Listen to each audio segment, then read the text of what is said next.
రాజకీయ పార్టీలు ఎప్పటికప్పుడు తమ ఉనికిని కాపాడుకోవడానికి లేదా ప్రత్యర్థి పార్టీల ఉనికిని దెబ్బకొట్టడానికి రకరకాల వ్యూహాలు, రకరకాల ఎజెండాలు, ఎప్పటికప్పుడు కార్యాచరణ రెడీ చేసుకోవడం, తమ శ్రేణులన్నింటినీ సిద్ధం చేసి అనుకున్న కార్యాచరణ ప్రకారం ప్రత్యర్థి పార్టీల మీదకి దండయాత్రగా పంపడం, ఇవన్నీ కూడా దేన్ని బేస్ చేసుకుని ఉంటాయంటే ప్రజా సమస్యలను బేస్ చేసుకునే ఉంటాయి.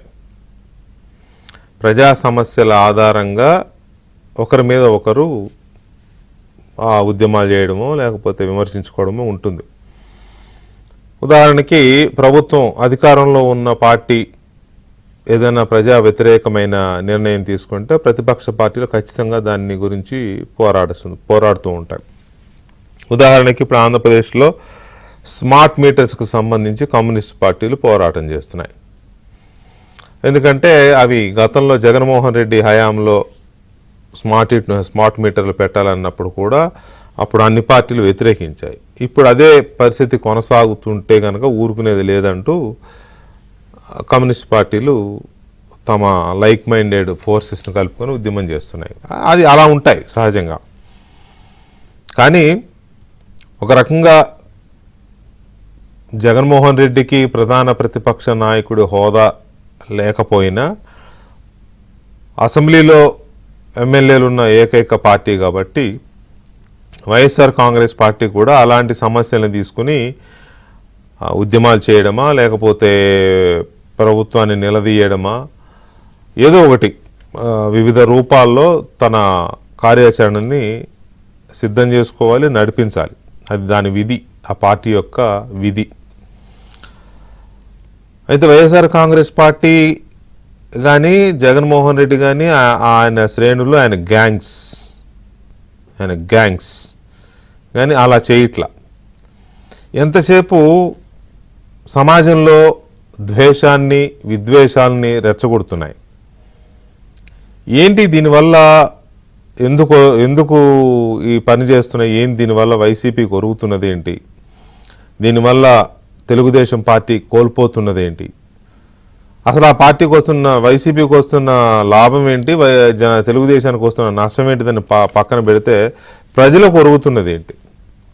జగన్మోహన్ రెడ్డి చేస్తున్న ఈ పనుల వల్ల ఆయన మనుషులు, ఆయన పార్టీ నాయకులు, కార్యకర్తలు చేస్తున్న ఈ పిచ్చి పనుల వల్ల ప్రజలకు ఒరుగుతున్నది ఏంటి అనేది ప్రజలు ఒకసారి ఆలోచించుకుంటే చాలు. ఎందుకు ఈ మాట అనాల్సి వస్తుందంటే ఒక్కటంటే ఒక్కటి ఈ ఏడాది కాలంలో ప్రభుత్వం ఏం చేసింది లేకపోతే ఏం చేయలేదు అది పక్కన పెడదాం కాసేపు. అది ఎప్పుడు మాట్లాడుతూనే ఉన్నాం. ప్రభుత్వం ఏమేమి పథకాలు తీసుకొస్తోంది, ఏమేమి అభివృద్ధి చేస్తోంది, అది మంచి ఏంటి, చెడు ఏంటి, ఏ నడుస్తున్నాయి కదా.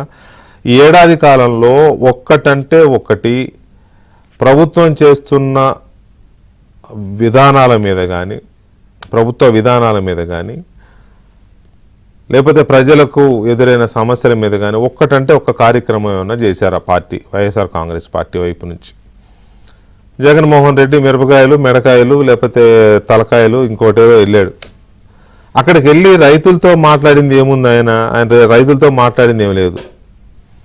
రైతులతో మాట్లాడేది అరగంట, మొత్తం 10 గంటలో 9 గంటలో 8 గంటలో దానికి ఒక షో, మొత్తం ఒక షో చేస్తాడు. షో చేసి వెళ్ళి అక్కడికి ఏదో వెళ్ళిన తర్వాత గొడవ, law and order situation create అవుద్ది. అరుపులు, కేకలు, గోల, నువ్వెంత అంటే నువ్వెంత, నరికేస్తాం, పొడి చేస్తాం, ఇవే ఉంటాయి. పొద్దున 8 మొదలవుద్ది, సాయంత్రం 6 దాకా చేస్తాడు. ఇంత చేస్తే ఆయన రైతులతో ఉండేది పావు గంట, అరగంట, అంతకుమించి ఏముండదు. సో దాన్ని బట్టి ఎలా అర్థం చేసుకోవాలి మనం? ఆయన ఒక షో చేయడానికి, ఒక డిస్టర్బెన్స్ క్రియేట్ చేయడానికి పని చేస్తున్నాడని క్లియర్గా అర్థమైపోతుంది. ఇక మనం ప్రస్తుతానికి వస్తే వైఎస్ఆర్ కాంగ్రెస్ పార్టీ ఒక ఎజెండా తీసుకున్నట్టు కనపడుతోంది. వేరే అంశాలు ఏవి చర్చకు రాకుండా రాష్ట్రంలో ఒక సీక్వెన్స్గా లీడర్లు ఒకరి తర్వాత ఒకరు ఒక విద్వేషపూరితమైన ప్రకటనలు, ప్రసంగాలు, లేకపోతే చర్యలు, వీటితో రాష్ట్రం మొత్తంలో అవే చర్చకు వచ్చేలాగా చేయాలని ఒక ఎజెండా తీసుకుని ఆ మేరకు ఈ డేట్స్ అనమాట, పలానా డేట్ నాడు పలానా నాయకుడు, ఒక 3 రోజులు గ్యాప్, 3 రోజుల దాని మీద చర్చ జరుగుద్ది కదా, మళ్ళీ 3 days గ్యాప్తో ఇంకొకరు, 3 days గ్యాప్తో ఇంకొకరు, 3 days గ్యాప్తో ఇంకొకరు, ఇట్లా అసైన్మెంట్స్ ఇచ్చినట్టుగా కనబడుతోంది. ఎందుకంటే ఒక 15-20 రోజుల క్రితం చూసాం అంబటి రాంబాబు గారు హడావుడి చేశాడు ఆ సత్తెనపల్లి దాంతో.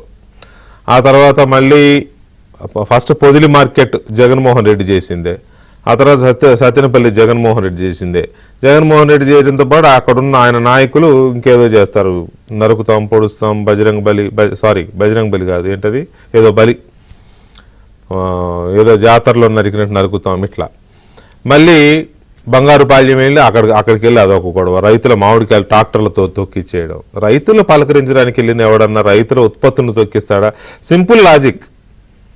నువ్వు వెళ్ళింది రైతు సమస్యల మీద, మామిడికాయ రైతుల సమస్యల మీద మాట్లాడడానికి, వాళ్ళని పరామర్శించడానికి, వాళ్ళతో అడిగి తెలుసుకోవడానికి. అలాంటిది ఆ మామిడికాయ రైతుల మామిడికాయలనే నువ్వు ట్రాక్టర్లు పెట్టి తొక్కిచ్చావంటే నీ ఉద్దేశం రైతులు కాదు, ఇంకేదో ఇష్యూ క్రియేట్ చేయాలి. ఇట్లా 3 ఆయన చేసిన తర్వాత చిన్నప్పుడు ఖోఖో ఆడిచ్చేవాళ్ళు, ఒక ఖోఖో ఆడే ఒక అమ్మాయి పక్క అమ్మాయిని అని ఇంకో కొడితే అనమాట, వాళ్ళు అందుకోవాలి, మళ్ళీ అట్లా తిరగాలి, ఇట్లా ఉంటుంది. ఇప్పుడు ఆయన అనగానే ప్రసన్న కుమార్ రెడ్డి అందుకున్నాడు. అదొక 4 రోజులు నడిచింది ఎపిసోడ్. ఆ మహిళా ఎమ్మెల్యే ఆవిడ మీద చండాలంగా మాట్లాడింది, అంతే. ఆ తర్వాత ఆయన అనగానే పేర్ని నాని గారు అందుకున్నాడు. అది 3 రోజుల నుంచి ఆ సిరీస్ నడుస్తోంది, 4 రోజుల నుంచి. అత్యంత నీచంగా, చండాలంగా, హేయంగా మాట్లాడడం, విద్వేషపూరిత ప్రసంగాలు చేయడం, కార్యకర్తల్ని, ప్రత్యర్థి పార్టీల ప్రజల్ని, కార్యకర్తల్ని, నాయకుల్ని రెచ్చగొట్టడం, మీడియాని దుమ్మెత్తిపోయడం, ఇది నడిచింది. ఆ తర్వాత మొండితో ఒక జగన్మోహన్ రావు వాళ్ళ ఎమ్మెల్సీ ఆయన అందుకున్నాడు దాన్ని. ఆయన అందుకుని ఆయన ఒక ఇది కంటిన్యూ చేశాడు. మళ్ళీ ఇందాకే చూశాను నేను, ఎప్పుడు అలాంటి మాటలు మాట్లాడరు, వాళ్ళు కూడా పెద్దగా మాట్లాడలేదు, కానీ కొద్దిగా టెంపో పెంచి మాట్లాడారు బొత్స సత్యనారాయణ గారు. ఆయన అసలు అటువంటి టేకప్ చేయడు. కాకపోతే మీరేమనంటే మేము ఊరుకుంటామా అని, మీరు ఊరుకోమని ఎవరు అనరు, కానీ ముందు మీ వాళ్ళని ఆపాలి కదా, ఏంటి భాష ఏంటి ఇదేంటని. అది మాట్లాడకుండా మీరు అది చేస్తాం, ఇది చేస్తాం, కేసులు పెడతామంటే ఊరుకుంటామా అంటే ఊరుకోవద్దు. తప్పుడు పద్ధతుల్లో కేసులు పెట్టినా, లేకపోతే అన్యాయంగా కేసుల్లో ఇరికిచ్చినా ఊరుకోవద్దు ఎవరైనా. కానీ ఇది ఎందుకు వస్తోంది అనే ఒక సునిశ్చితమైన పరిజ్ఞానం, ఆలోచన కూడా ఉండాలి కదా. సో ఇవన్నీ ఒక అంశం అయితే, ఒక ఎత్తు అయితే, ఇంకొక ఎత్తు అసలు చంద్రబాబు వయసుకి, రాజకీయానికి, చంద్రబాబు వయసుకి, ఆంధ్రప్రదేశ్ ప్రస్తుత వర్తమానానికి సంబంధం ఏంటి అనేది అర్థం కాదు పరిస్థితి. జగన్మోహన్ రెడ్డి ఎలక్షన్ల ముందు అలాగే అన్నాడు, వయసు అయిపోయింది, రేపో మాపో ఇట్లాంటి మాటలే మాట్లాడాడు. వల్లభనేని వంశీ మాట్లాడాడు.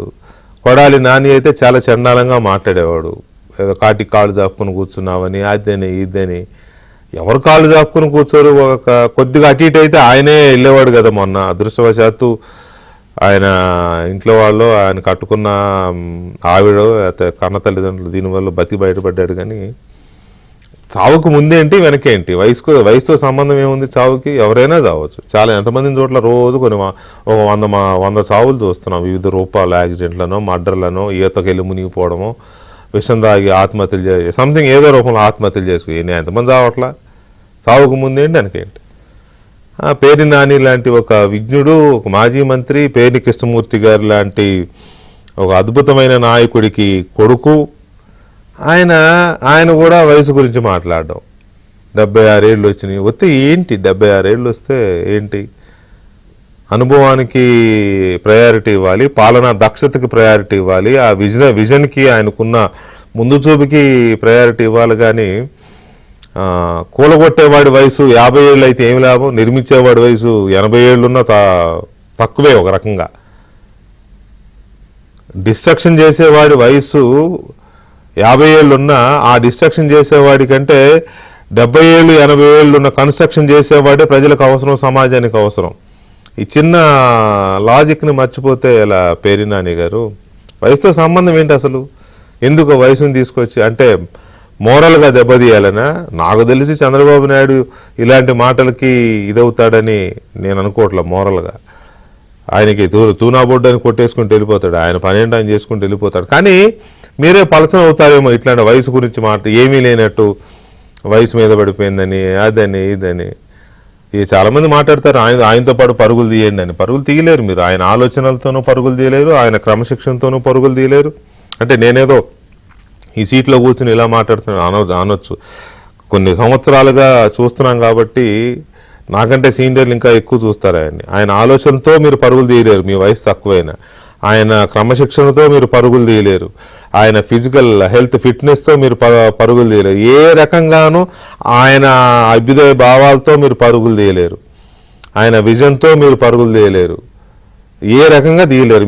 మీకు తెలిసిందల్లా ఒకటే, నరకడం, పొడవడం, కూల్చేయడం, నాశనం చేయడం, విధ్వంసం. ఇది మీకు తెలిసింది. అందులో మాత్రం చంద్రబాబు మీతో పోటీ పడలేడు. ఆ విషయంలో విధ్వంసం చేయడంలో చంద్రబాబు మీతో పోటీ పడలేడు. అందువల్ల ఈ వయసు అనేది ఎలా వయసు అనేది ఎలా రాజకీయపరమైన అంశం అవుతోంది ఆంధ్రప్రదేశ్లో? ఎందుకు వీళ్ళు దిగజారి ఈ రకమైన మాటలు మాట్లాడుతున్నారు? వైఎస్ఆర్ కాంగ్రెస్ పార్టీ లేదా జగన్మోహన్ రెడ్డి, జగన్ అండ్ కో తీసుకున్న ఈ ఎజెండా ఇది ఒక ప్లాన్ ప్రకారం వెళ్తోందా? ఎందుకు ఈ రకమైన ఎత్తుగడలు వేస్తున్నారు? భయం నుంచి బయటపడడానికి ఈ రకమైన మార్గాన్ని ఎంచుకున్నారా?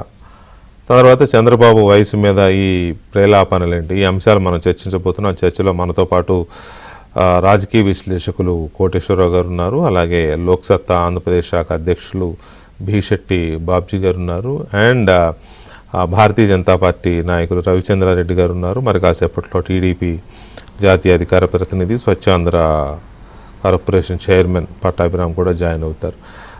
ముందుగా కోటేశ్వరరావు గారు నమస్తే అండి. నమస్తే. నమస్తే. యా, కోటేశ్వర గారు, ఇది దీన్ని ఏమనాలి? ఇప్పుడు వైసీపీ వైపు నుంచి నడుస్తున్న ఈ టెండెన్సీ అనాలో, ట్రెండ్ అనాలో, దాన్ని అలా ఏమనాలో కూడా అర్థం కాని పరిస్థితి. ఎందుకు ఈ స్ట్రాటజీ అమలు చేస్తోంది వైసీపీ అనుకోవచ్చు? వెంకటకృష్ణ గారు, ఈ స్ట్రాటజీ అనేటువంటిది నిజంగానే ఒక స్ట్రాటజీ. దీనిలో ఒక బలము, ఒక బలహీనత కూడా కనిపిస్తా ఉంది.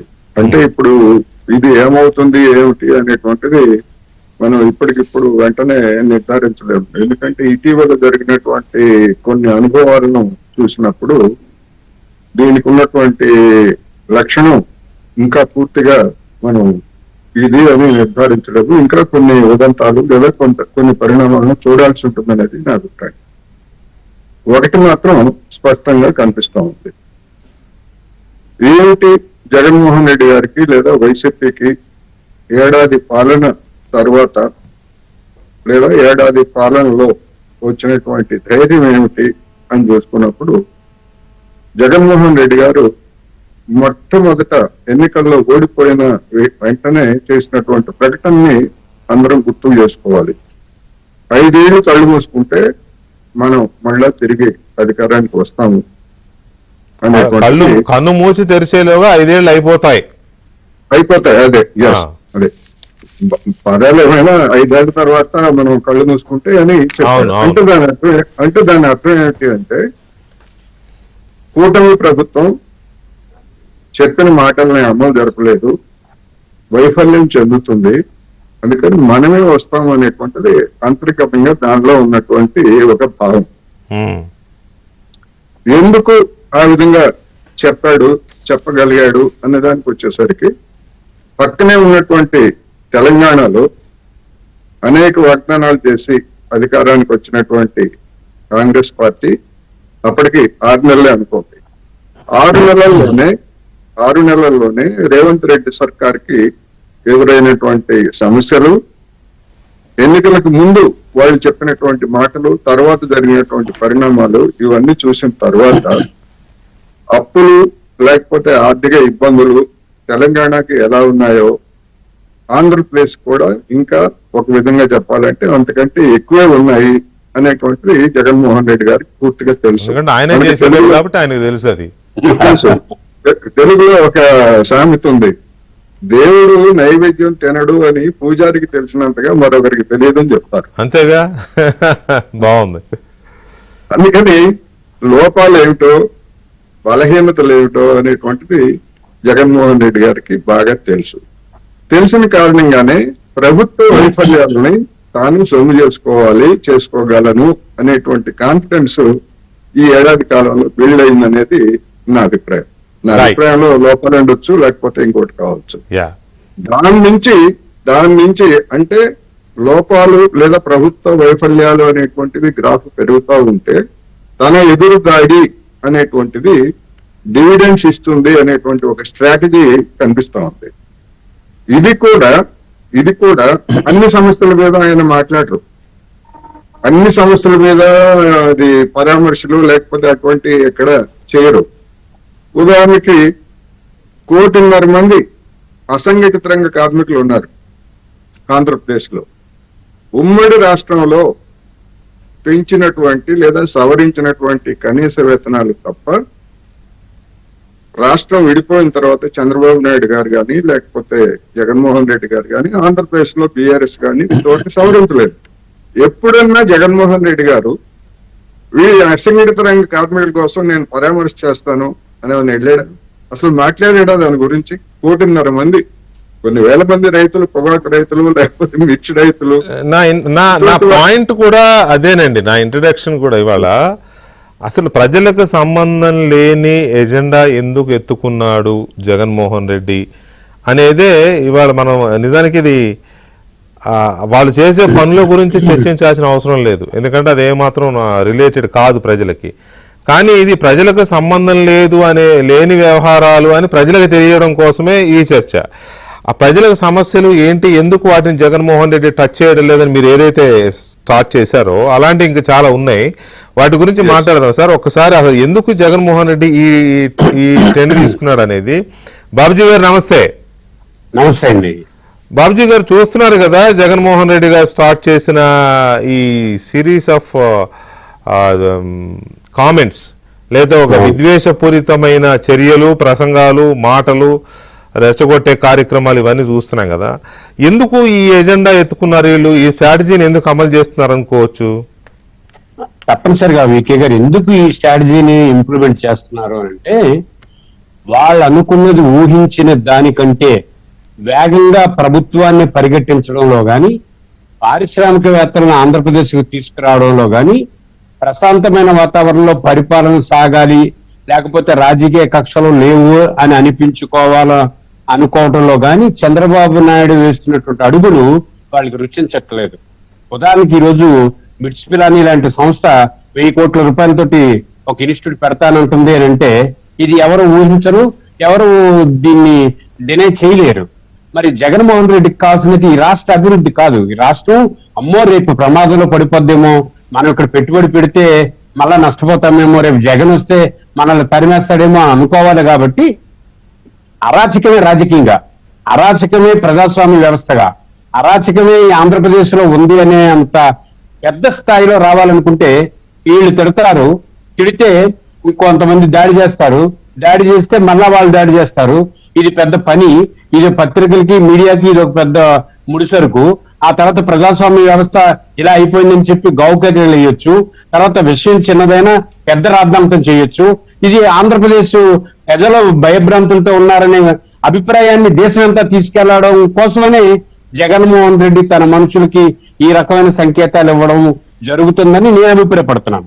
ఎందుకంటే ఈ రాష్ట్రం అభివృద్ధి చెందకూడదు, ఈ రాష్ట్రంలో పరిశ్రమలు రాకూడదు, ఈ రాష్ట్రం ప్రశాంతమైన వాతావరణంలో ఉండకూడదు. ఇది వాళ్ళ ఎజెండా.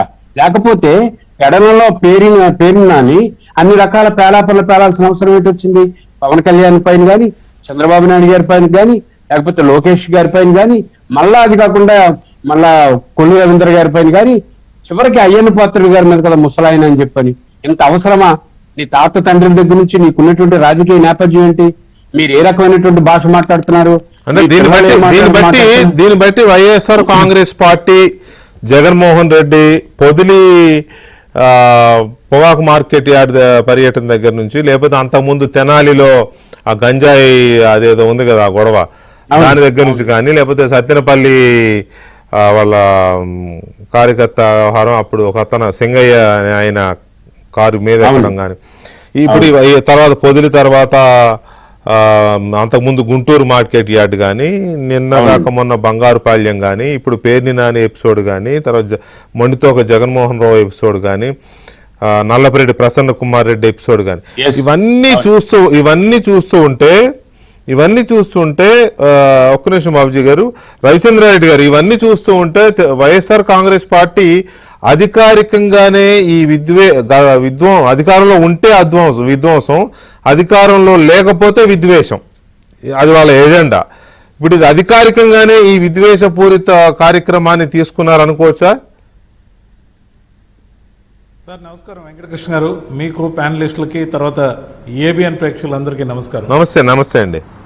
సో ఒక కార్పొరేట్ పార్టీ, కార్పొరేట్ స్థాయిలో పనిచేసే పార్టీ, ఎక్కడికి ఏ పరామర్శకి వెళ్ళినా హెలికాప్టర్ పైకి లేస్తుంది, అక్కడ దిగుతారు, అక్కడ ఒక ఈవెంట్ మేనేజ్మెంట్, అది మామిడికాయలు కింద పోస్తూ ఒక్కడమా, లేకపోతే ఒక 5-6 ట్రక్కులు ముందుగానే తోటల్లో రెడీగా పెట్టుకొని మన అనుకున్న వాళ్ళని పురమాయించి తను వచ్చినప్పుడే అవి ఎంట్రీ ఇచ్చి ఒక ప్రదర్శన ఇచ్చి వాటిని తొక్కడమా, ఏ మామిడికి ఎంత రేటు ఉందనేది సబ్జెక్ట్ కూడా కరెక్ట్గా లేని స్క్రిప్ట్లు తీసుకొని రావడమా, ప్రతిదీ కూడా క్రౌడ్ పుల్లర్గా జనాల్లో ఈ ప్రభుత్వం మీద విచ్చలవిడివైన అసంతృప్తి వచ్చేసింది, 1 సంవత్సరానికే మనల్ని మళ్ళీ ప్రజలు కోరుకుంటున్నారనే భావాన్ని రిఫ్లెక్ట్ చేసే విధంగా సొంత ఛానల్, సొంత పత్రిక ఉండడం కలిసి వచ్చిన అంశం.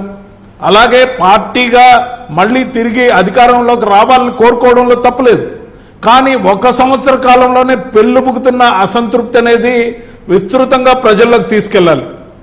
అంతేకాదు వయసుని మాటికి కంపేర్ చేయాలి. ఈ రోజున 75 సంవత్సరాలు 76 సంవత్సరాలు కౌంట్ చేసుకోండి, ఒక్కొక్కరికి పూర్ణాయుష్ ఉండొచ్చు. మైండ్ సెట్ కానీ కరెక్ట్గా ఉండి సరైన నిర్ణయాలు తీసుకుంటూ బాడీ ఫిట్, మైండ్ ఫిట్ కలిగిన, ఈ 2 ఫిట్నెస్లు కలిగిన ఏ నాయకుడైనా రాజకీయంగా ప్రజలు కోరుకున్నంత వరకు కూడా ఖచ్చితంగా ప్రజా జీవితంలో ఉండొచ్చు. ఏ విధంగా అయినా ప్రజల మైండ్ సెట్ని వీళ్ళు కాదు. ఒక విధంగా కంపారిజన్ చేసేటప్పుడు ఒక విషయం కన్వీనియంట్గా మర్చిపోతున్నారు. జగన్మోహన్ రెడ్డి గారి కన్నా కూడా నారా లోకేష్ గారు వయసులో చిన్న. నారా లోకేష్ గారు ఆల్రెడీ తర్ఫీదు పొంది నాయకుడిగా ఎస్టాబ్లిష్ అయ్యి తనను తాను ప్రూవ్ చేసుకొని ఈరోజు తెలుగుదేశం పార్టీలో విధానపరమైన నిర్ణయాలతో పాటు తనకు సంబంధించిన అంశాలన్నీ తండ్రికి తగ్గ కొడుకుగా ముందడుగు వేస్తూ అడుగు వేస్తూ నేర్చుకుంటున్నాడు. మరి జగన్మోహన్ రెడ్డి గారి కన్నా చిన్న అయినప్పుడు నారా లోకేష్ గారు అక్కడ రెడీగా ఉన్నప్పుడు, ఎస్టాబ్లిష్ అయి ఉన్నప్పుడు అనేక మంది యువ నాయకుల్ని మీరు గమనించండి. 25 మంత్రివర్గాల్లో 24 మందికే ఇచ్చారు మంత్రివర్గ శాఖలు. దాంట్లో 17 మంది నారా లోకేష్ గారి ఏజ్ గ్రూప్కి దరిదాపుగా ఉండే వాళ్ళకి ఇచ్చారు. మరి యువతను ప్రోత్సహిస్తూ నెక్స్ట్ జనరేషన్ని ఆదరిస్తూ ఉంది కదా కూటమి. దీన్నెట్లు కన్వీనియంట్గా మర్చిపోయారు సార్. ఖచ్చితంగా కూడా ప్రతి అంశాన్ని రాజకీయ కోణంలో, వారానికి ఒక ఈవెంటు, దుర్మార్గంగా మాట్లాడే అలవాటు అధికారంలో ఉన్నప్పుడే కాకుండా కేసులు పెట్టినా అరెస్టులు అయినా తగ్గేదే లేదన్నట్టుగా ఏదైతే విచ్చలవిడి మాటలు ఉన్నాయో, మరీ ముఖ్యంగా జగన్మోహన్ రెడ్డి గారు పదే నా అక్క చెల్లెమ్మలు అంటే మహిళలను ఉద్దేశించి దుర్మార్గంగా నల్లపరెడ్డి ప్రసన్న కుమార్ రెడ్డి గారు మాట్లాడితే ఇది తప్పు అని ఒక ఖండన ఇవ్వలేకపోవడం అయితే భావదారిద్ర్యం అని నేను చెప్పదలుచుకున్నాను. ఇవ్వలేకపోవడం కావాలని ఉద్దేశపూర్వకంగానే ఖండించలేదు. అందుకే ఆయన 2వ రోజు కూడా రప్ప అని మంచిదే అని చెప్పా. అవును కాదు సార్, రప్ప అంటే మంచిదే అని చెప్పా. సినిమా డైలాగ్ అని దాన్ని ముక్తాయించాలని చూసే, దాంతోపాటు దానివల్ల ఈరోజు రెడ్ బుక్కి రప్ప అని మేము కూడా కౌంటర్ ఇస్తున్నామని సంతోషంగా భుజాలు జరుచుకుంటుండే. ఖచ్చితంగా దాంతోపాటు వేమిరెడ్డి గారి కుటుంబం, నెల్లూరులో పెద్ద మనుషుల కుటుంబం, దీన్ని యథేచ్ఛగా ఎట్టి పరిస్థితుల్లో రాబోయే ఎలక్షన్స్లో కూడా గెలిచే అవకాశం ఉండదని ఒక రప్చర్ వాతావరణం. మీరు నల్లపరెడ్డి ప్రసన్న కుమార్ రెడ్డి గారు ఎలాంటి వివాదాస్పదమైన వ్యాఖ్యలు చేసి వార్తల్లో ఉండాలనుకుంటున్నారంటే ఒక చిన్న ఎగ్జాంపుల్ ఈ విషయంగా చెప్పాలి. వైఎస్ఆర్సీపీ పరిపాలించే టైంలో నేను పార్టీలో ఉండి కూడా ఇది ఎక్కడ విడ్డూరం అని కూడా ఆశ్చర్యపోయా. ముఖ్యంగా తిరుపతికి సంబంధించి తిరుమలకి మెట్ల దారిన వెళ్తున్న కుటుంబంలో ఒక పాపని చిరుతపులి నోట కరుచుకొని వెళ్ళి ఆ పాపని బలిగొంది తినేసింది. అవును, ఆ విషయంలో ఆ తల్లిదండ్రులను అనుమానిస్తున్నా అని చెప్పి ఇచ్చిన దుర్మార్గమైన స్టేట్మెంట్ యావత్ ఆంధ్రప్రదేశ్ లో ఒక్క ప్రసన్న కుమార్ రెడ్డి గారికే చెల్లింది. దాన్ని విరమించుకున్న దాఖలాలు ఎప్పుడు కూడా లేవు. ఇది ఎంత అన్యాయం, అనైతికం అనేది అతనికి అనవసరం, కానీ వార్తల్లో ఉండాలి. ఈ వార్తల్లో ఉండే పిచ్చి, లేకపోతే అతనికి వత్తాసుగా వచ్చిన అనిల్ కుమార్ యాదవ్ గారు యథేచ్ఛగా ఇద్దరు రెడ్ల మధ్య గొడవ వచ్చింది, మనం యథేచ్ఛగా నోరేసుకుందాం, మనకెటు వేమిరెడ్డి ప్రభాకర్ రెడ్డి గారి కుటుంబంతో పడదు కాబట్టి ఇష్ట ప్రకారం తిట్టిపోస్తామని తిట్ల రాజకీయం. ఆ తిట్ల పంచాయతీ ఏందో, ఆ తిట్లతో రాజకీయం ఏందో, ఆ దూకుడు స్వభావంతో ఇదేమన్నా అగ్రెసివ్ యంగ్ మ్యాన్ హీరోనా, లేకపోతే సినిమానా, లేకపోతే కమర్షియల్ యాక్టివిటీయా?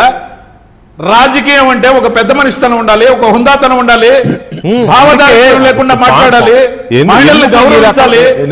మహిళల్ని గౌరవించాలనే సంస్కృతి లేని వాళ్ళు రాజకీయాల్లో ఎందుకు సార్? రవి గారు, ఇక్కడ వైసీపీ మనం ఈ ఇన్సిడెంట్స్ అన్నింటినీ ఏదో యథాలాపంగా అక్కడక్కడ వస్తున్న గొడవలు, లేకపోతే కొంతమంది లీడర్లు ఏదో నోరు బారేసుకుంటున్నారు, ఏదో యథాలాపంగా వస్తున్నవనో, లేకపోతే యాదృచ్ఛికంగా జరుగుతున్న మాటల దాడేనో తీసిపారేయడానికి అంత ఈజీగా కనిపించట్లే నాకైతే. ఇది వైఎస్ఆర్ కాంగ్రెస్ పార్టీ. రవి గారు ఒక్క నిమిషం దయచేసి ప్లీజ్. ఇది చాలా ప్లాన్డ్గా వైఎస్ఆర్ కాంగ్రెస్ పార్టీ అధికారికంగా జగన్మోహన్ రెడ్డి గారి ఆదేశాల మేరకే ఒకరి తర్వాత ఒకరు ఇటువంటి కామెంట్స్ చేస్తూ రెచ్చగొడుతూ ఆ సిరీస్ని అలా కంటిన్యూ చేస్తున్నారు. రేపు ఇవాళ బొచ్చగారు ఏదో లైట్గా టచ్ చేశారు, ఆయన వివాదాస్పదుడు కాదు కాబట్టి లైట్గా టచ్ చేసి వదిలేశాడు. కానీ నాకు తెలిసి రేపో ఎల్లుండో పేర్ని గారి లాంటి ఆల్రెడీ చెప్పాడు, గుడివాడ నాని రాబోతున్నాడు, వచ్చినాక ఏం చేస్తారో చూద్దాంరా అని సవాల్ కూడా చేశాడు. కొడాలి నాని కూడా రాబోతున్నాడని పేర్ని నాని చెప్పారు. సో ఇటువంటిది ఏదో రేపో ఎల్లుండో మళ్ళీ ఇంకోటి చూడబోతున్నామేమో అనిపిస్తోంది. అదేంటి అసలు, ఎందుకు ఈ అధికారికమైన ఎజెండాయే అనుకోవచ్చా దీన్ని అనేది కూడా ఒకసారి పట్టాభి గారు కూడా. పట్టాభి గారు నమస్తే. నమస్కారం వికే గారు. పట్టాభి గారు, ఈ సిరీస్ ఆఫ్ కామెంట్స్ కానీ లేకపోతే ఇన్సిడెంట్స్ కానీ చూస్తూ ఉంటే వైసీపీ జగన్మోహన్ రెడ్డి ఆదేశాల ప్రకారం మాత్రమే వైసీపీ నేతలు ఈ రకమైన విద్వేషాన్ని వెదజల్లడం స్టార్ట్ చేశారు, అది కంటిన్యూ చేస్తున్నారు. వైసీపీ అధికారికంగా చేస్తున్న ఒక కార్యక్రమంలో అనే చర్చ అనే ఇది జరుగుతోంది. ఎంతవరకు దీన్ని మనం అలా అనుకోవచ్చు? ఖచ్చితంగా మీరు చెప్పింది 100% వాస్తవం వికే గారు, దానిలో ఎటువంటి అనుమానం లేదు.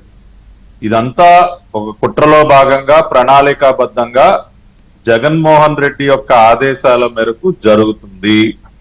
దానిలో అసలు రెండో అనుమానమే లేదు.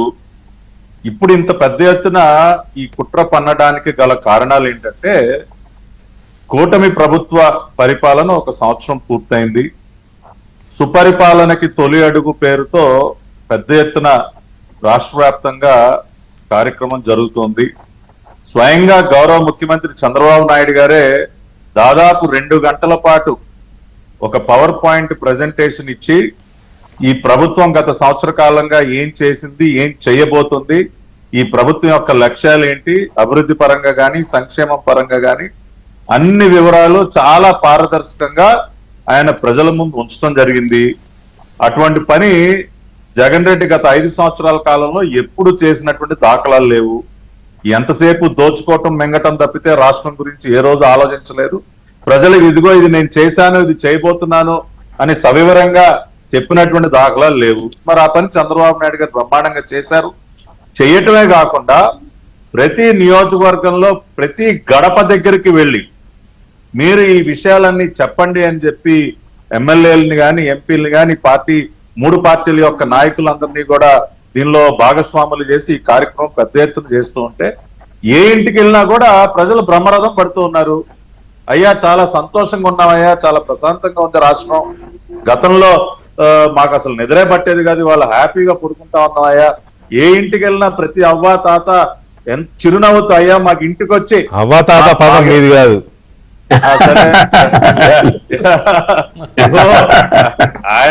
ఆయన వచ్చి రాని భాషలో మాట్లాడే తెలుగు ఆయనకు అసలు దేని మీద పేటెంట్ ఉండదులేండి. సో ఇప్పుడు ప్రతి ఇంటిలో ఉన్నటువంటి వృద్ధులందరూ కూడా చిరునవ్వుతో మాకు ప్రతి నెల 1వ తారీఖున ఇంటికి వచ్చి 4,000 ఇచ్చి మా యోగక్షేమాలు కూడా కనుక్కుని వెళ్తున్నారయ్యా, ఇంతకంటే మాకేం కావాలని చెప్తా ఉన్నారు. ప్రతి తల్లి తల్లికి వందనం డబ్బులు ప్రతి బిడ్డకి పడేసరికి వాళ్ళు సంతోషంగా ఉన్నారు. నిజమే దానికి అందుకని- వైసీపీ అందుకని- తీసుకొచ్చిన ఈ కొత్త కార్యక్రమానికి అదే చెప్తున్నా. సంబంధం ఏంటి అంటున్నా. అదే చెప్తున్నా సార్. జగన్మోహన్ రెడ్డికి ఏంటంటే రాష్ట్రం పచ్చగా ఉండటం అసలు ఇష్టం ఉండదండి. ప్రజలు చిరునవ్వుతో ఉండటం అనేది అసలు జీర్ణించుకోలేడు. కాబట్టి ఏదో ఒక అలజడి రాజేయాలి. అరే ఇంత ఆనందంగా ఉందా రాష్ట్రం, ఇంత బ్రహ్మాండంగా ఈ ప్రభుత్వ పరిపాలన జరుగుతోంది, ప్రతి ఇంట్లో పండగ చేసుకుంటా ఉన్నారు, దీన్ని చెడగొట్టాలి.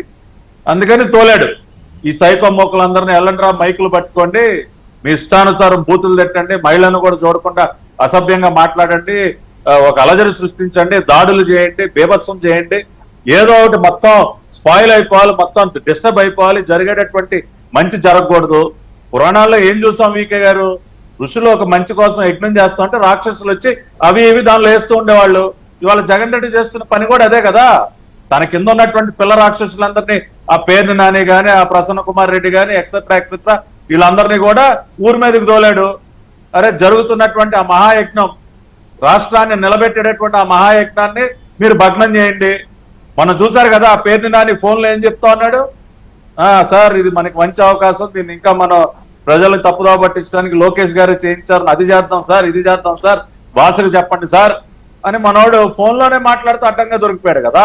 అది అడ్డంగా దొరికిపోయాడని నేను అనుకోవట్లా, అది వాళ్ళ మనిషే షూట్ చేసి కావాలని రిలీజ్ చేసినట్టు అనిపిస్తుంది. అది అడ్డంగా ఆయన రూమ్ లో ఎవరు షూట్ చేస్తాడు సార్ అంత క్లియర్ గా.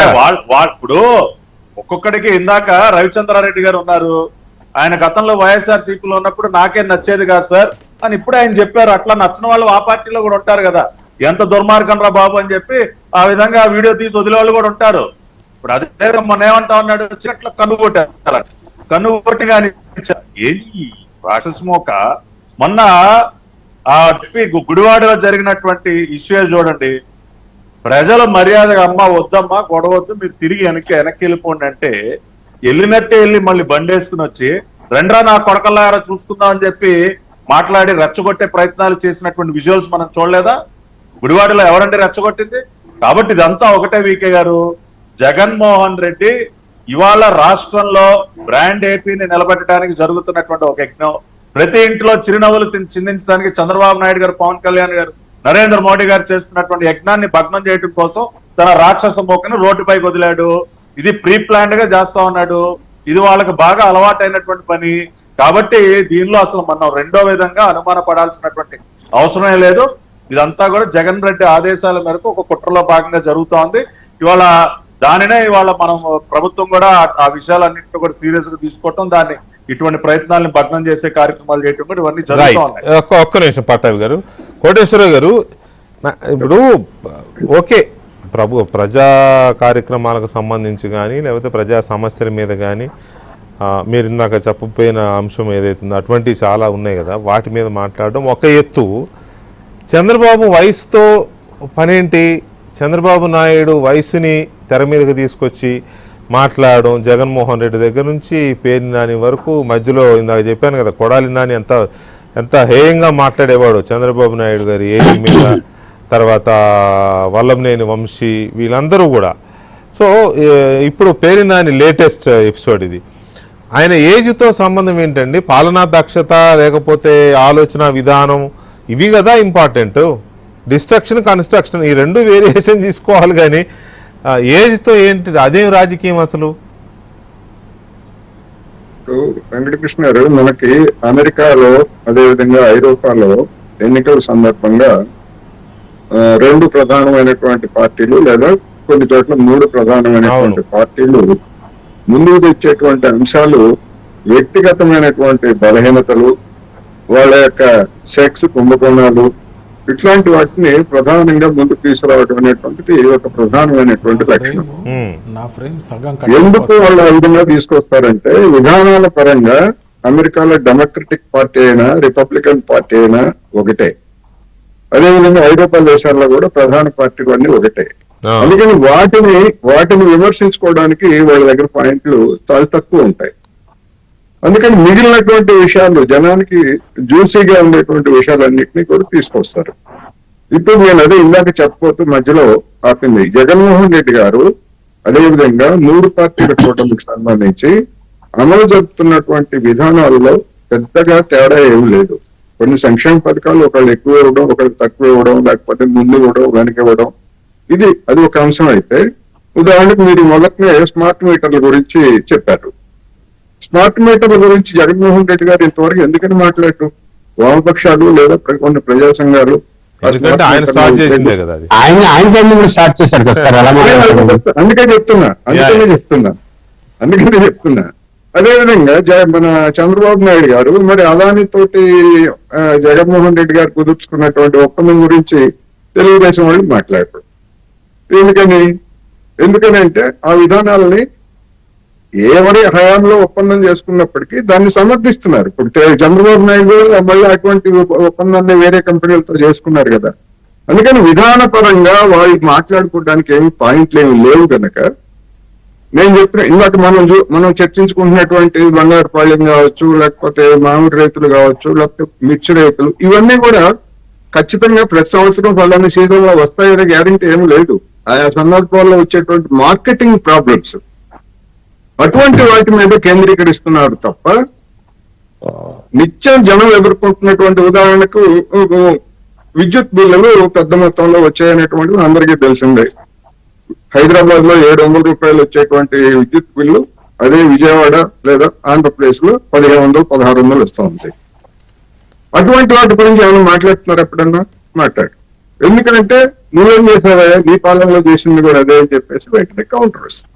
అందుకని ఆ విషయాలన్నీ వదిలి చంద్రబాబు నాయుడు గారి వయస్సు, లేకపోతే ఇంకోటి ఇలాంటి వాటితోటి జనానికి ఎంటర్టైన్మెంట్ ఉంటది. రెండోది, అన్నింటికంటే ఒక విచారకరమైనటువంటి విషయం ఏంటంటే, ఆంధ్రప్రదేశ్ లో కానివ్వండి లేకపోతే తెలంగాణలో కానివ్వండి, మన పార్టీ ఏం చేసినా, మన నాయకుడు ఏం చేసినా మనం సమర్థించాలి, మనం తప్పు పెట్టకూడదు అనేటువంటి ఒక ఆరాధనా భావం అండి, లేకపోతే ఒక వ్యక్తి పూజ అనేటువంటిది బాగా పెరిగిపోయింది. అందుకనే మరి కార్యకర్తల్లో మరి ఈ విధంగా నారా భువనేశ్వర్ గారిని ఆ విధంగా, అంటే ఒక మాజీ ముఖ్యమంత్రి భార్యను పట్టుకొని, ఆమెకేం రాజకీయాలతో సంబంధం లేదు, ప్రజా జీవితంలో ఉన్నటువంటి వ్యక్తి కాదు, ఆ విధంగా అన్నప్పుడు కనీసం ఖండించలేనటువంటి పెద్ద మనిషి వేమిరెడ్డి ప్రశాంత్ రెడ్డి గారిని మరి ప్రసన్న కుమార్ రెడ్డి అంటే ఖండిస్తారని ఎవరైనా ఎట్లా ఆశిస్తారు అసలు? అందుకని ఆ విధమైనటువంటి వ్యక్తిగతమైనటువంటి అంశాలకి ప్రాధాన్యత ఇవ్వడం, రెచ్చగొట్టడం అనేటువంటిది ఇది ఒక స్ట్రాటజీ. అది కుట్ర ప్రకారం చేస్తున్నారా లేకపోతే ఏం చేస్తున్నారా అనేటువంటిది ప్రకారమే కాదు, ఒక రకమైన కుట్రపూరిత దానివల్ల మీడియాలో రెగ్యులర్ గా మనం ఫోకస్ అవుతాం. ఏదో ఒక శాంతి భద్రతల సమస్య లేకపోతే ఇంకోటి ఉంటది. ఆయన మెయిన్ ఉద్దేశం కూడా అదే అనుకుంటా. ఆయన వచ్చిన 40 రోజులకే రాష్ట్రంలో లా అండ్ ఆర్డర్ లేదని ఢిల్లీ పోయి దీక్ష చేసిన మహానుభావుడు ఆయన. కాబట్టి లా అండ్ ఆర్డర్ లేదని దీక్ష చేశాడు కాబట్టి వచ్చిన 40 రోజులకి, గవర్నమెంట్ వచ్చిన 40 రోజులకే అది ఎప్పటికప్పుడు రిపీట్ చేయాలనే ఉద్దేశంతో ఇటువంటివన్నీ క్రియేట్ చేస్తా ఉన్నాడు అనే మిమ్మల్ని అడగబోతున్నాను బాబుజీ గారు. నాకు అర్థం కాని విషయం ఏంటంటే పదే పదే చంద్రబాబు వయస్సుని ప్రస్తావించడం అనేది ఏంటి దాంట్లో ఉన్న, అంటే ప్రజలు చంద్రబాబు అంటే అనకూడదు, సారీ, వృద్ధుడైపోతున్నాడు కాబట్టి మనకు నవయవ్వనుడైన జగన్మోహన్ రెడ్డి కరెక్ట్ అని అనుకోవాలని ఏంటి అర్థం ఏంటి? నాకు అర్థం కాదు గారు. తన ముఖ్యమంత్రిగా ఉన్నప్పుడు అధికారులతో చెప్పిన మాట కూడా ఇదే కదా. చంద్రబాబు నాయుడు వయసు అయిపోయింది, తెలుగుదేశం పార్టీకి ఇంకా అవకాశం లేదు, ప్రజలెవరు, నేనే 30 సంవత్సరాలు ఉంటానని చెప్పి కదా అధికారులతో అన్నా ఇది గమనించండి అంటే చాలా మంది సీనియర్ ఐపీఎస్ అధికారులు డెవలప్మెంట్ స్థితిలో పడిపోయారు. నిజమే కదా. ఆయన మరి ఇంకా ఎన్నాళ్ళు తెలుగుదేశం పార్టీ ఇంకా వస్తుందా రాదో, జగన్మోహన్ రెడ్డి దగ్గర సర్వశక్తులు ఉన్నాయి, కంటిన్యూ అయిపోతా ఉన్నాయి కదా, చేయాల్సిన అరాచకాలన్నీ చేశారు. ఇప్పుడు ఈ రోజు కూడా ప్రజలకి ఏం చెప్తారు?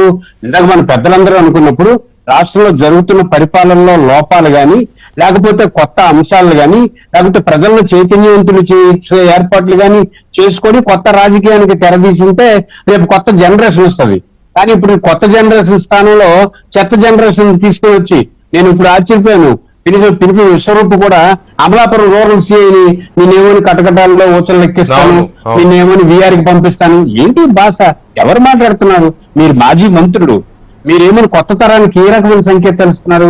కాబట్టి జగన్మోహన్ రెడ్డి తెలివి తక్కువ అనుకోకండి. జగన్మోహన్ రెడ్డికి ఆయన వృద్ధాప్యంలోకి వచ్చాడు అయిపోయిందంటే మరి అలా అనుకుంటే నరేంద్ర మోడీ కూడా ఈ రోజు మోస్ట్ సీనియరే. మరి అట్లాగే ఈ రోజు అశోక్ గజపతిరాజు గారికి ఒకటే ఇద్దరు ఒకటే ఏజ్, మోదీ గారును చంద్రబాబు నాయుడు గారు. మరి అశోక్ గజపతిరాజు ఈ రోజు గవర్నర్ ఇచ్చారు.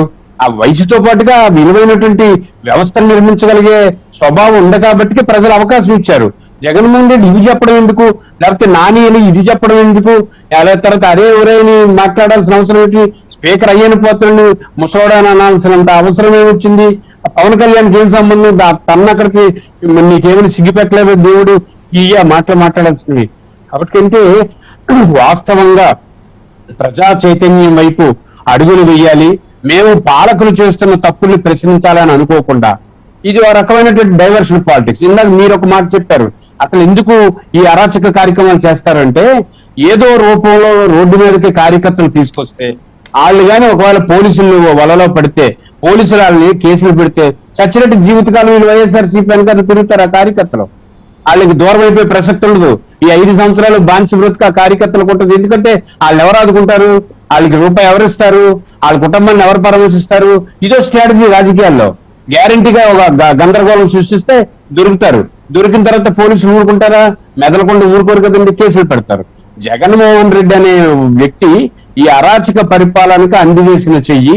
అట్లాగే పార్టీలో ఉన్నటువంటి ప్రతి నాయకుడికి కూడా అదే ఆలోచన ఉన్నది. ఈ రోజు రాష్ట్రంలో అనేక రకాలైనటువంటి కొత్త అంశాలను చర్చించవచ్చు. నువ్వు శాసనసభకు వెళ్ళొచ్చు, శాసనసభలో మాట్లాడొచ్చు, లేకపోతే నువ్వేమి కొత్త అంశాలు తీసుకురావచ్చు. ఇదేం మానేసి ఏం మాట్లాడుతున్నారు మీరు?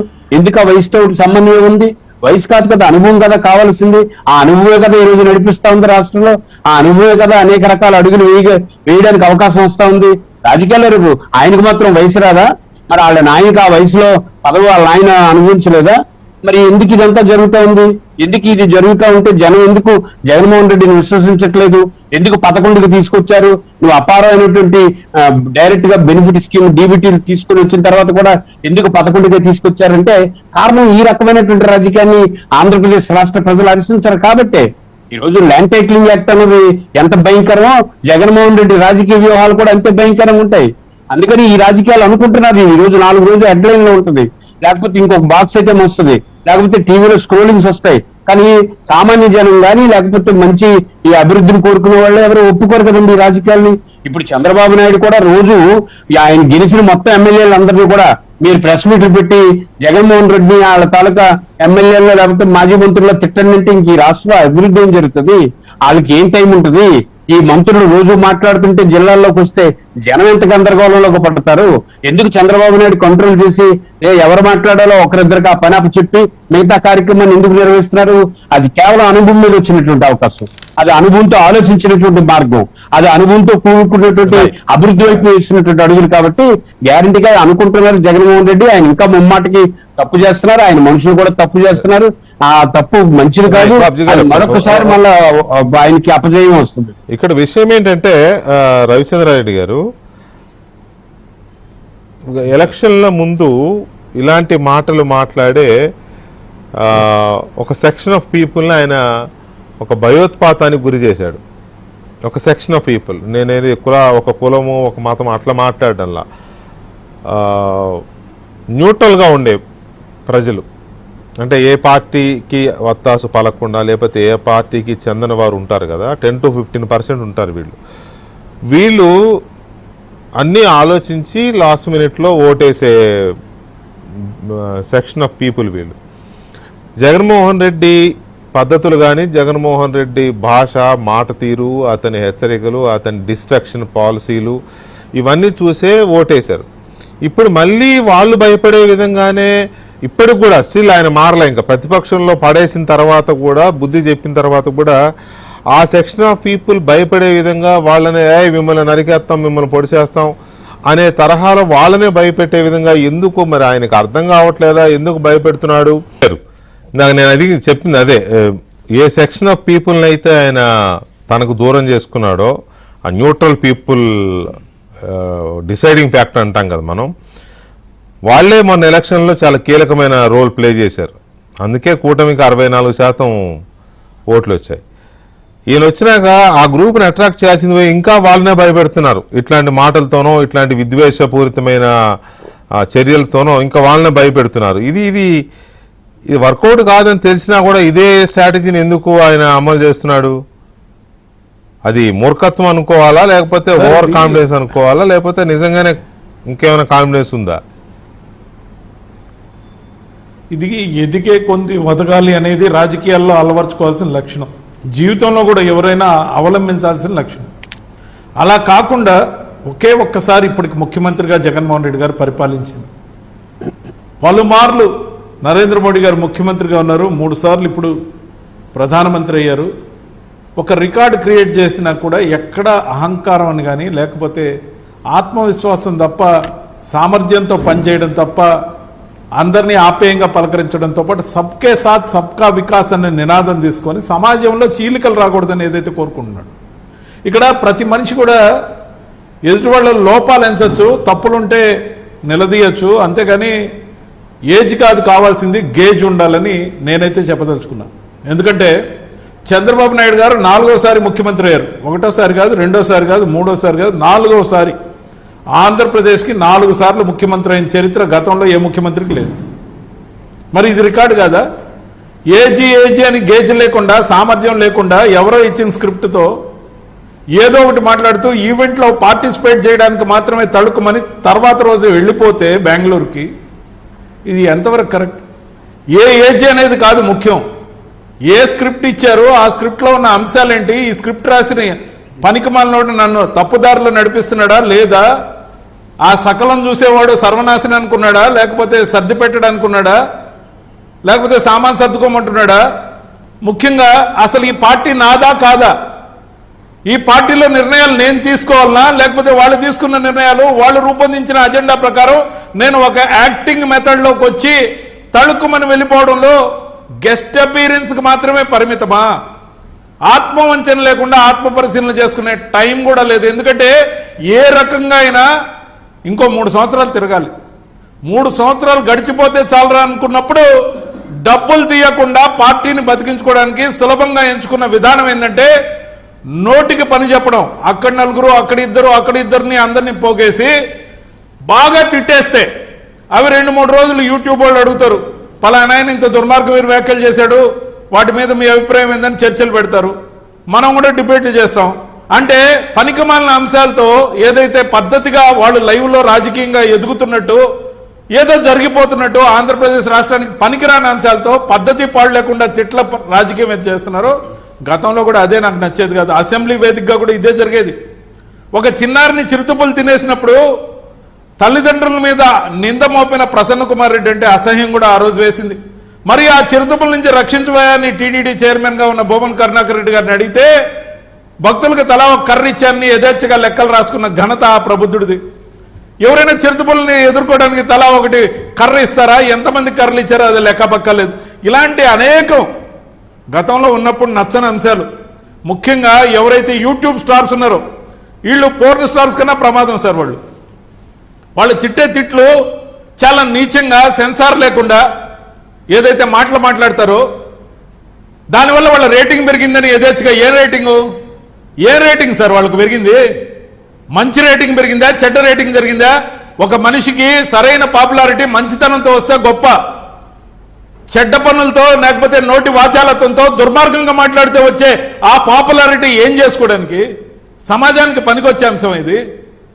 నిర్ణయించండి, నిర్ధారించండి అని అడిగితే ఈ రోజు వరకు అమరావతి మీద వాళ్ళ వైఖరి చెప్పరు. వాళ్ళ వైఖరి ఒకవేళ పొరపాటున తిరిగి అధికారంలోకి వస్తే అమరావతిని వాళ్ళు ఏం చేయాలనుకునేది నిర్మాణాత్మకమైన వైఖరి చెప్పరు.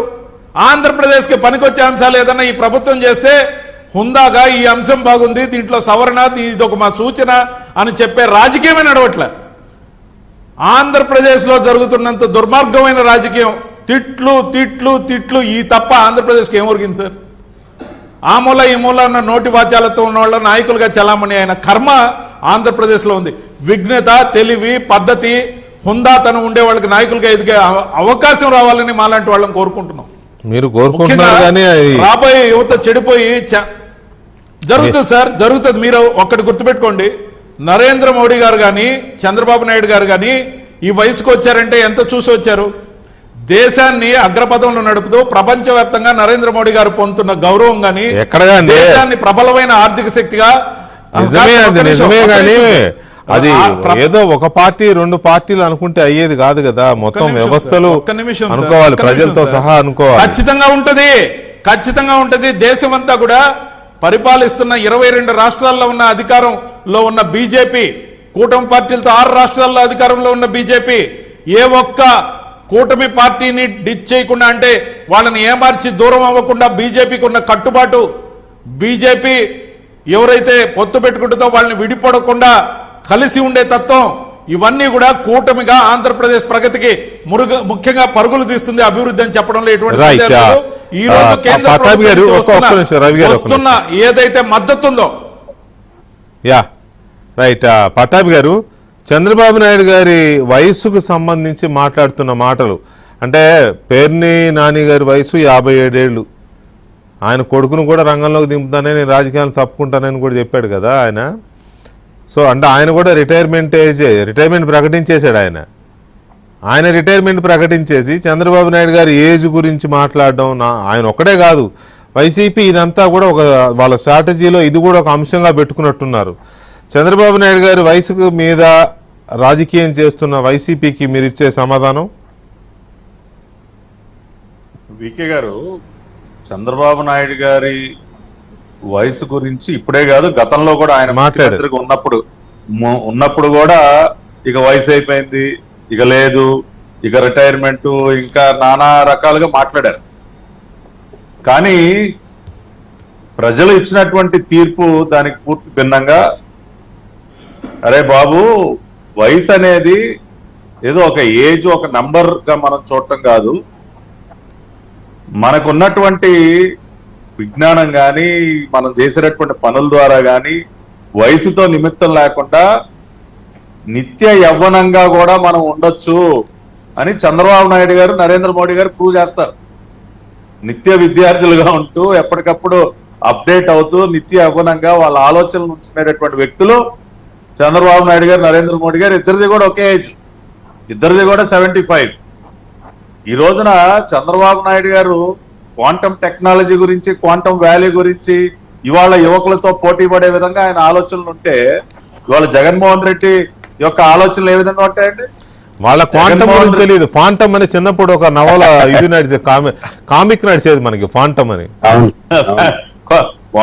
లేదంటే క్వాంటిటీలు లెక్కేస్తా ఉంటారు, దానిలో ఎంత క్వాంటిటీ దోచుకున్నాం, దీనిలో ఎంత క్వాంటిటీ దోచుకోవాలి, క్వాంటిటీలు లెక్కేస్తా ఉంటారు. కాబట్టి వాళ్ళ ఆలోచనలు ఎంత ముతక ఆలోచనలో, ఎంత ముసలి ఆలోచనలో, చంద్రబాబు నాయుడు గారి ఆలోచనలు ఎంత నిత్య యవనంగా ఉంటాయో ఆయన చేపట్టేటటువంటి కార్యక్రమాల ద్వారా మనకు అర్థమవుతూ ఉంటుంది. రెండోది, వికే గారు ఇందాక ప్యానెల్లో ఉన్నటువంటి పెద్దలు కోటేశ్వరరావు మాట్లాడుతూ ఒక మాట అన్నారు, ప్రస్తుతం ఉన్నటువంటి ప్రతిపక్ష పార్టీ ఏ రకంగా కూడా ప్రభుత్వాన్ని విమర్శించడానికి ఏమీ లేదు, ఎందుకంటే వాళ్ళు అవలంబించినటువంటి విధానాల్లో ఈ వీళ్ళు అవలంబిస్తా ఉన్నారు కాబట్టి పాప వాళ్ళకి ఏమీ విమర్శించడానికి లేక వాళ్ళు తిట్ల పురాణం ఎత్తుకున్నారని చెప్పి. అది ఏ మాత్రం కూడా కరెక్ట్ కాదు కోటేశ్వరరావు. ఆ రకంగా ఇద్దరిని, రెండు ప్రభుత్వాలని మీరు ఏం ఆలోచించి మరి ఒకే ఘాట్లో పెట్టారో కానీ అది నేనే కాదు, ప్రజలెవరో కూడా దాన్ని ఒప్పుకునేటటువంటి పరిస్థితి ఉండదు. ఒకే విధానాలు ఏమున్నాయండి? వాళ్ళు ఇసుకను అడ్డం పెట్టుకుని బేభత్సంగా దోచేసుకుంటే మేము అదే విధానాన్ని మేము కొనసాగిస్తా ఉన్నామా? ఉచిత ఇసుక విధానాన్ని తీసుకొచ్చాం, రెండు విధానాలు ఒకటేనా? ఇప్పుడు కల్తీ మద్యాన్ని దాగిచ్చి వేల కోట్ల రూపాయల లిక్కర్లో దోచుకుంటే మేము ఈ రోజున మళ్ళీ దాన్ని సరిదిద్ది నాణ్యమైనటువంటి లిక్కర్ కానీ అటువంటి పరిస్థితులు ఏమి లేకుండా చేసి వాళ్ళు ఓన్లీ క్యాష్ అంటే మేము డిజిటల్ పేమెంట్లు తీసుకొచ్చి రెండు విధానాలు ఒకటే విధానమా? వాళ్ళు వైజాగ్ స్టీల్ ప్లాంట్ ఉన్నటువంటి భూములన్నీ తెగనమ్మేద్దాం అన్నది వాళ్ళ విధానం. లేదు, వైజాగ్ స్టీల్ ప్లాంట్ నిలబెడదామని చెప్పి 12,000 కోట్ల రూపాయలు తీసుకొచ్చి నిలబెట్టడం మా విధానం. అదే విధంగా మెగా డిఎస్సి పేరుతో దగా చేయటం వాళ్ళ విధానం. అయితే మేము 17,000 ఉద్యోగాలు కల్పించి వాళ్ళ 5 లక్షల ఉద్యోగాలు ఒక సంవత్సరంలో కల్పించడం మా విధానం. విద్యుత్ గురించే మాట్లాడుకుందాం. మీరు విద్యుత్ గురించి మాట్లాడారు. ఇవాళ గతంలో ఎప్పుడైనా ట్రూ అప్ అన్నారు, ఇవాళ ట్రూ డౌన్ చేస్తా ఉన్నాం. 500 కోట్ల రూపాయలు విద్యుత్ వినియోగదారులకి తిరిగి చెల్లించబోతా ఉంది ప్రభుత్వం. 3,700 కోట్లు ట్రూ మొత్తం నెట్ దీన్ని తీస్తే. అంటే వాళ్ళ విధానం ట్రూ అప్ అయితే మా విధానం ట్రూ డౌన్. ఆఖరికి స్వామి వెంకటేశ్వర స్వామి దగ్గర కూడా నానా రకాలుగా అవినీతి చేసి కానీ అక్కడ ఉన్నటువంటి కానీ నేను కూడా కానీ కల్తీ if you చేసి don't mind, దోచుకోవటం if you don't mind, ఆ రెండు పదాలు ఇఫ్ యూ డోంట్ మైండ్, ఆ రెండు పదాలు కనిపెట్టింది చంద్రబాబు నాయుడు గారే. ట్రూ అప్పు అప్పుడు ఆయనే, ఇప్పుడు ట్రూ డౌన్ ఆయనే. సార్ ఇప్పుడు it is good for people అండి, నో డౌట్. చంద్రబాబు నాయుడు గారు ఇవాళ ఆంధ్రప్రదేశ్ రాష్ట్రం ఒక పవర్ సర్ప్లస్ స్టేట్ గా ఉందంటే it is because of Nara Chandrababu Naidu గారు. విద్యుత్ కోతలు లేకుండా ఇవాళ రాష్ట్రం ఉందంటే 24/7 అన్ఇంటరప్టెడ్ పవర్ సప్లై ఇవాళ ఆంధ్రప్రదేశ్ లో ఉందంటే it is because of Nara Chandrababu Naidu గారు. కాబట్టి వాళ్ళ విధానాలకి మా విధానాలకు పోలిక ఏంటంటే అసలు రైతులు చెప్పులు అరిగేలా తిరిగే వాళ్ళు ధాన్యం కోసం, డబ్బుల కోసం చెప్పులు అరిగేలా తిరిగి మంత్రి దగ్గరికి వెళ్తే బూతులు తిట్టి పంపించేవాడు. ఇవాళ 24 గంటల్లో వాళ్ళ ఖాతాల్లో డబ్బులు వేస్తా ఉన్నాం. అది మా విధానం. కాబట్టి దయచేసి కోటేశ్వరరావు ఆ రకంగా మమ్మల్ని వాళ్ళని ఒక ఘాట్లో పెట్టబాకండి. ఇవాళ వాళ్ళు ఏమీ మాట్లాడకుండా నోరు మూసుకున్నారు. ఎందుకంటే వాళ్ళన్నీ మంచి కార్యక్రమం. దేని విమర్శిస్తారు వాళ్ళు? అన్న క్యాంటీన్లు పెట్టి పేదవాడికి పట్టడన్నం పెట్టాలని విమర్శిస్తారా? పెన్షన్ గా 1వ తారీఖు జీతాలు ఇవ్వటాన్ని విమర్శిస్తారా? లేదంటే ఉద్యోగాలు కల్పించడాన్ని విమర్శిస్తారు? ఏమీ విమర్శించడానికి లేక ఇవాళ చేసేటటువంటి మంచిని విమర్శిస్తే మొఖాన్ని ఉమ్మేస్తారు. ఏమీ లేక విమర్శించడానికి ఇవాళ తిట్ల పురాణాన్ని, బూతుల దండకాన్ని అందుకున్నారు తప్పితే వాళ్ళు వీళ్ళు ఒకటే కాబట్టి అందరూ సైలెంట్ అయిపోయారు, వాళ్ళు ఏం మాట్లాడలేదు అనటం అనేది కరెక్ట్ కాదు సార్. దయచేసి పెద్దలు మీరు ఆ రకంగా మాట్లాడటం అది సబబు కాదని అనిపించి ఇవన్నీ కూడా నేను చెప్తా ఉన్నా. రైట్, ఓకే, తప్పలేదులే. ఆయన ఒపీనియన్ ఆయన చెప్పారు. ఇది మీరు చెప్పడంలో తప్పలేదులే అధికార పార్టీ ప్రతినిధిగా. బాబుజీ గారు ఇందాకే సాయంత్రం సజ్జల రామకృష్ణారెడ్డి గారు మాట్లాడారు. ఆయనకి ఏడాది కాలంలో ఎమర్జెన్సీ కనపడుతుంది. ఎమర్జెన్సీ ఇది వచ్చేసిందంట. మొత్తం పోలీసు రాజ్యం నడుస్తోంది. ఇందిరాగాంధీ అప్పుడు ఎలాగైతే ఎమర్జెన్సీని అమలు చేసిందో అంతకంటే దారుణంగా అమలు అవుతోందని.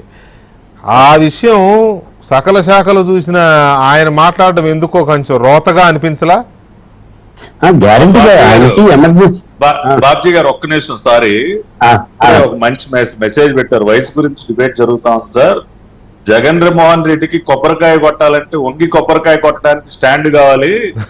స్టాండ్ పెడితే గానీ కొబ్బరికాయ కొట్టలేడు. అతను వయసు గురించి మెసేజ్ పెట్టారు. వాస్తవమేగా. Sorry to interrupt. ఇప్పుడు సజ్జల గారికి మరి ఎమర్జెన్సీ లాగే కనిపిస్తుంది. ఎందుకంటే ఇప్పుడు చుట్టూ రాష్ట్ర రాజకీయాలు గాని, అన్ని శాఖలు గాని, పరిపాలన గాని ఆయన చుట్టూ తిరిగేది. అట్లాగే జగన్మోహన్ రెడ్డి గారికి ఎవ్రీడే తనకున్నటువంటి పరిపాలన తనకున్నది. ఇప్పుడు జగన్మోహన్ రెడ్డి గారికి ఏమనిపిస్తుంది? అమ్మ ఎందుకో వెనకబడ్డది, చెల్లి ఎందుకో తిరగబడ్డది అనేది ఆయనకి అనిపిస్తుంది. ఈయనకి ఎలా ఉంటుంది? సజ్జల రామకృష్ణారెడ్డికి అంత ఎమర్జెన్సీ లాగా ఉంటుంది. ఎందుకు ఎమర్జెన్సీ? ఆయన అన్నగారు అంటే ఆయన అధికారంలో ఉన్నప్పుడు చేస్తున్నటువంటి కార్యక్రమాలు, సెటిల్మెంట్లు, పేమెంట్లు అన్ని ఆగిపోతాయి.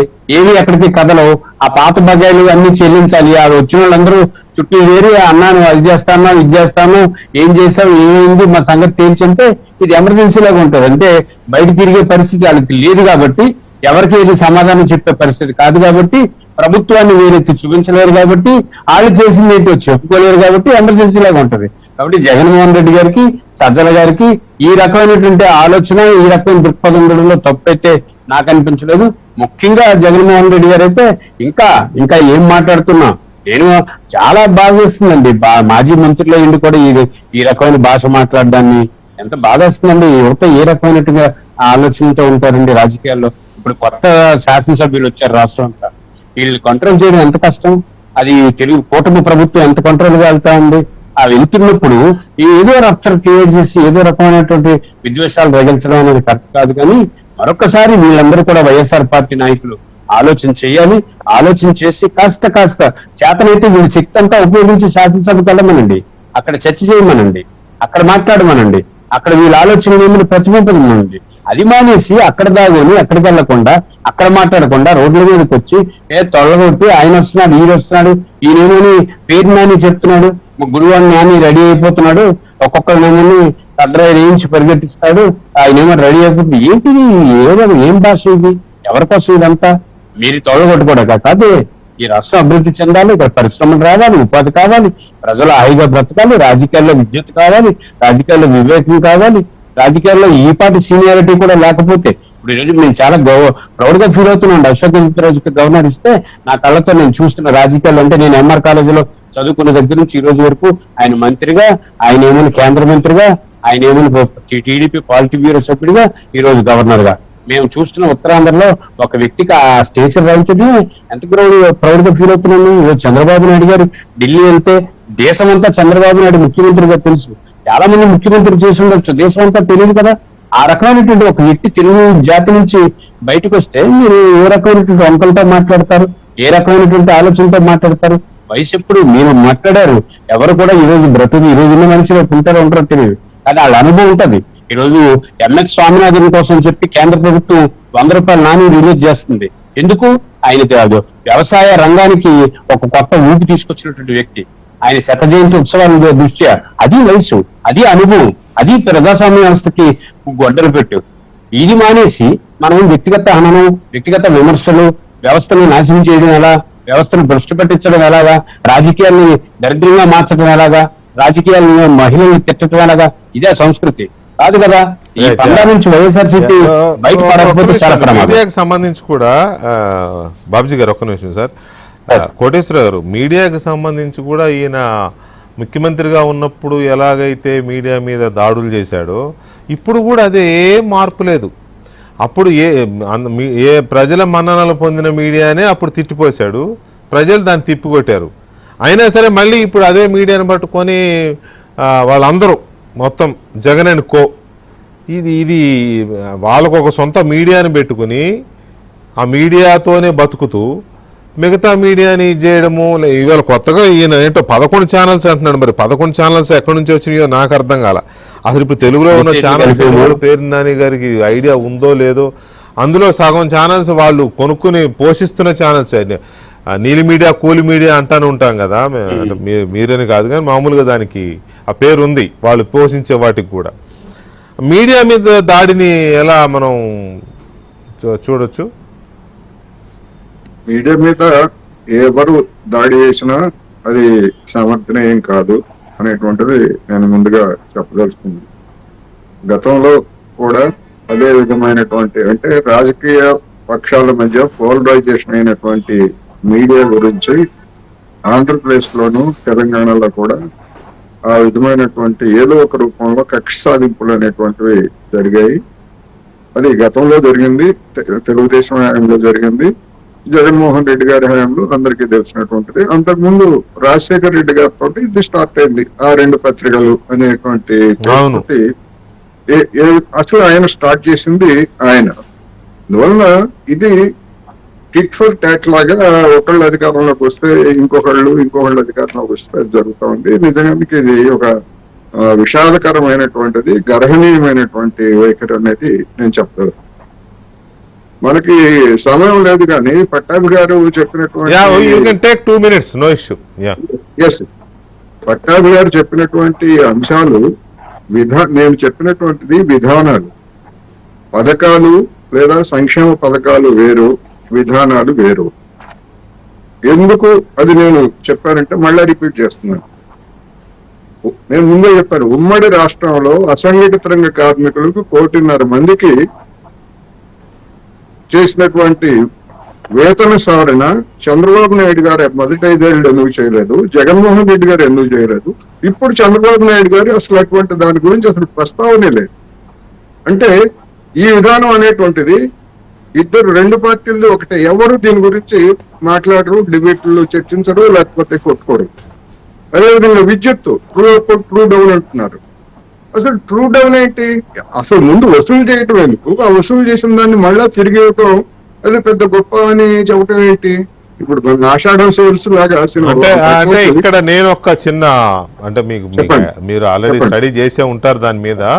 అంటే నా ఇది చెప్తున్నా, రెగ్యులేటరీ కమిషన్ అనుమతితో జగన్మోహన్ రెడ్డి ప్రభుత్వంలో 7 సార్లు విద్యుత్ ఛార్జీలు పెంచి ఎప్పటికప్పుడు దాని రెగ్యులేటరీ కమిషన్ చెప్పింది మాకు అని చెప్తూ 7 సార్లు పెంచి ఇబ్బడిగా వాయించి పడేశారు. మీకు గుర్తునే ఉంటుంది కదా.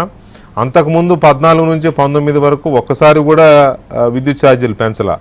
బట్ జగన్మోహన్ రెడ్డి హయాంలో 7 సార్లు 8 సార్లు సబ్జెక్టు కరెక్షన్ పెంచితే ఇప్పుడు వాటిని ట్రూ డౌన్ కింద 3,700 కోట్లు సుమారుగా వాటిని ఇక మీద కట్టబోయే బిల్లుల్లో సర్దుబాటు చేయడం అనేది ఆ ట్రూ డౌన్ యొక్క ఇది అంటే just for your info sir. Yes Jaganmohan Reddy గారి చంద్రబాబు నాయుడు గారి హయాంలో కొనుగోలు చేసినటువంటి విద్యుత్తు అప్పుడు జనాన్ని మీద వసూలు చేయలేదు, అప్పుడు వాయిదా వేశారు. ఆ మొత్తాన్ని జగన్మోహన్ రెడ్డి గారు వసూలు చేశారు.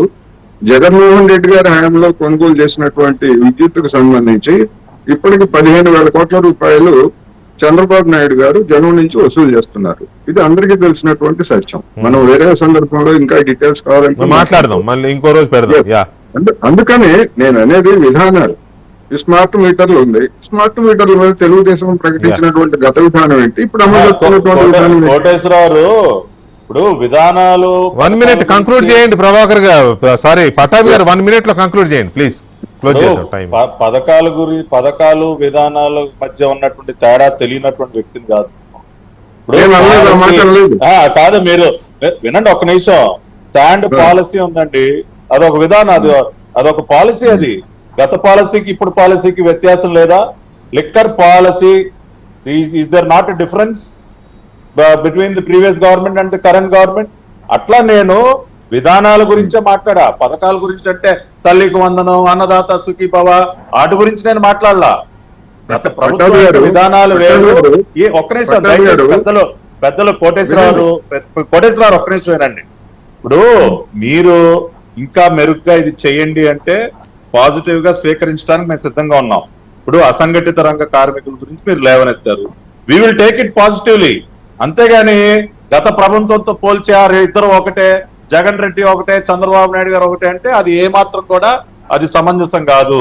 We are open for positive feedback. అంటే కొన్ని అబ్జర్వేషన్స్ ఉంటాయిలేండి పటాబి గారు. ఒకవేళ కోటేశ్వరరావు గారు చెప్పిన అంశాలు ఆఫ్ కోర్స్ పోల్చడం అనేది మీకు నచ్చకపోవచ్చు, కానీ డెఫినెట్గా అంతకు ముందున్న విధానాలకి ఇప్పుడున్న విధానాలు ఏ రకంగా బెటర్, ఏ రకంగా వర్స్ అనేది చూస్తారు కదా, అది అబ్జర్వర్స్గా చూస్తారు. దాన్ని మనం నాకెందుకు ఇట్ ఈస్ గుడ్ సైన్ లా కనపడింది ఈ రకమైన చర్చ జరగడం. మంచిదే సార్. వికే గారు, వీఆర్ ఆల్వేస్ వెల్కమ్. కోటేశ్వరరావు లాంటి పెద్దలు ప్రజాక్షేమం కోసం ఎటువంటి సలహా సూచనలు నేనేమనుకుంటున్నానంటే దీని మీద కోటేశ్వరరావు విత్ యువర్ పర్మిషన్ దీని మీద కొంచెం ఇంకొక రోజు విధానాలే లక్ష్యంగా, విధానాలే సెంట్రిక్ గా ఒక డిబేట్ ప్లాన్ చేస్తాను పట్టాభి గారు మీరు ఉండేలాగా. అండ్ రవిచంద్రారెడ్డి గారిని కూడా పెట్టండి. రవిచంద్రారెడ్డి గారిని, బాబ్జీ గారిని పెడదాం. అదే అంటున్నా, ఇదే ప్యానల్ మళ్ళీ పెడదాం, ఇంకో రోజు డెఫినెట్ గా పెడదాము. టైం ఇప్పుడు లేనందువల్ల ఇంకో రోజు పోస్ట్ చేస్తున్నాను దాన్ని. Thank you very much Koteswararao గారు, బాబ్జీ గారు, పట్టాభి గారు, రవిచంద్రారెడ్డి గారు, థ్యాంక్ యూ వెరీ మచ్ అండి.